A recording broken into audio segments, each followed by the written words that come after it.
नमस्कार माझ्या शेतकरी मित्रांनो आणि भगिनींनो. 7 जून म्हणजेच शनिवार संपूर्ण विदर्भामध्ये आपल्याला सकाळीच अधून दाट ढगाळ दिसणार आहे. असं वाटतं की ढगांचा मंडप झाकतो की काय. पण दुपारून उंचाचा खेळसुद्धा दिसणार आहे. कडकून तापणार आहे, गरमी येणार आहे.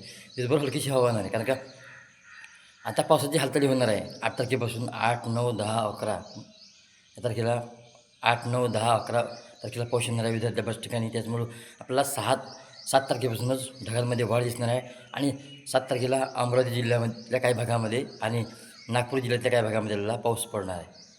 पावसाची रेंज हलका ते मध्यम, हलकासा रिमझिम किंवा हलका ते मध्यम ढगांचा गडगड जर ऐकू आला थोडासा अर्ध्या पाऊण घंट्याचा जोराचा पाऊससुद्धा पडू शकतो एक दिवसा भागामध्ये. आज दिवसभर ऊन खेळ सकाळपासून आपल्याला ढगं दिसणार आहे. दिवसभरसुद्धा ढगं राहणार आहे आणि काय काय भागात सकाळीसुद्धा काय काय भागात सकाळीच पहाटे 5 ते सकाळी 9-10च्या दरम्यानसुद्धा काय काय भागात पाऊस राहणार आहे लक्षात घ्या. त्याच्यामुळं आता कमीत कमी 12 जूनपर्यंत आपल्या शेतात जे काही ते कामं राहिले आहे ते उरकून घ्या.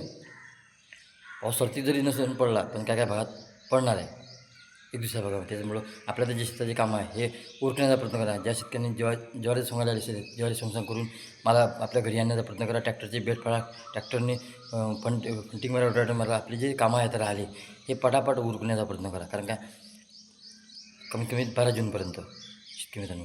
कारण आता एक लो प्रेशर बनवून जाणार आहे बंगाल आणि हे लो प्रेशरच्या माध्यमातून पुन्हा पावसाळी चालू होणार आहे. सध्याच्या परिस्थितीमध्ये अरबी समुद्रातला आणि बंगाल बाष्प आपल्या मध्य भारतामध्ये येत आहे. त्याच्यामुळं आपल्याला काहीशी ढगं दिसणार आहे. 7 जूनपासून आपल्याला ढगांमध्ये वाढ दिसणार आहे आणि 8 जूनला पाऊस आहे नागपूर जिल्ह्यातल्या बऱ्याचशा भागामध्ये. तसंच 7 जूनलाच पाऊस आहे काही काही भागामध्ये तुरळक ठिकाणी. पण 8 जूनमध्ये सुद्धा पावसामध्ये वाढ आहे. 8 जून 7 जूनच्या रात्री 8 जून 9 जून 10 जून 11 जून 12 जूनला पाऊस आहेच. व्हिडिओ बघत चला, लाईक करा तुमची मर्जी,